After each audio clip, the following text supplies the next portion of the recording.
Hello, I'm Deb Knight. Welcome to A Current Affair. The federal government's aged care reforms come into effect from today. It claims they will give the aged care sector certainty and sustainability. More importantly, it promises more dignity and respect for Australians needing care and their families.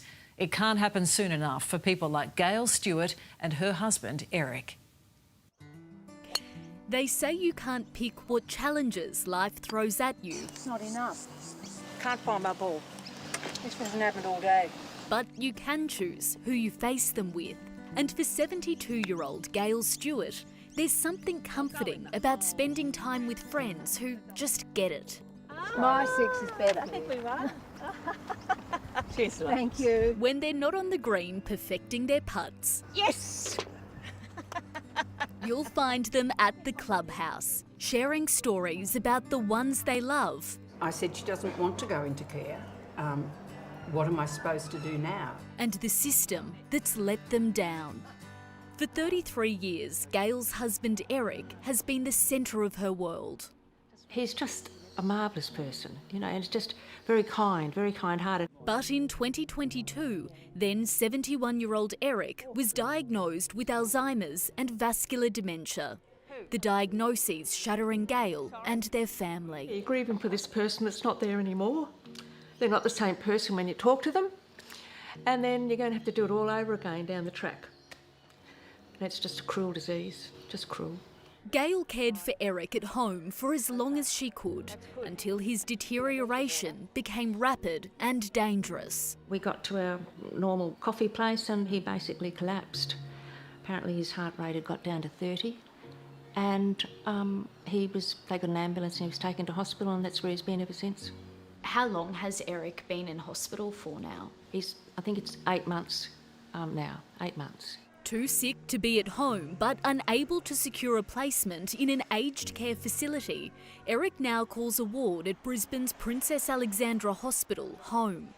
Gail visits 4 times a week to take Eric out for walks and to spend precious moments with their grandkids. Well, my main fear is that he's just continuing to go downhill because there is no stimulation there. He's only going to get it from a nursing home, and he needs that. But for the man who's always put others before himself, in his time of need, Gail can't find anyone to care for him. I have done everything I can. I've contacted more than 44 nursing homes. I've probably visited at least 29. Gail feels Eric's been put in the too hard basket, his relatively young age and able body making him a more difficult case. On one hand, he's too fit and healthy, and on the other hand, he's not unfit enough.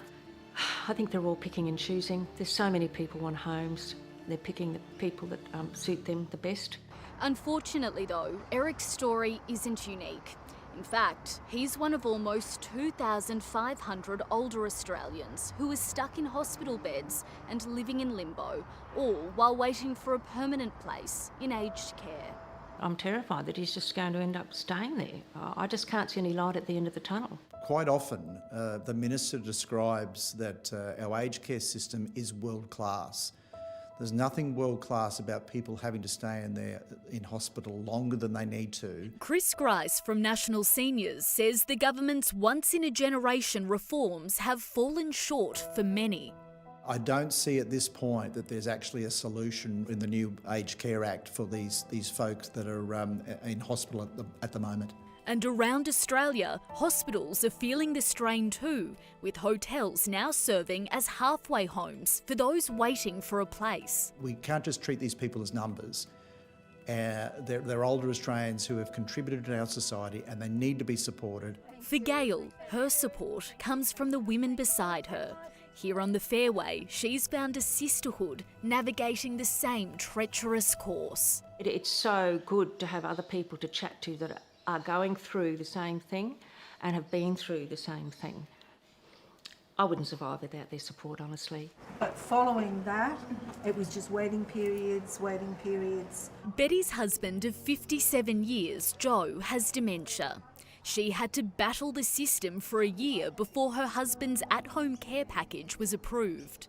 The whole journey is just traumatic, and it just wears you down. It's too overwhelming. As you can see, it just makes me teary even now. You know, of course I care for my husband, I want the best for him, but trying to find the best way without feeling like this is too hard. Like all these women, all Gail wants is for her husband to live out his final years with dignity. He deserves every care someone can give him. He does. I just can't. I'm just not getting anywhere. It's such a terrible struggle, and the government says the new reforms will allocate residential care places directly to older people waiting to be discharged, freeing up hospital beds. Let's hope that's what plays out.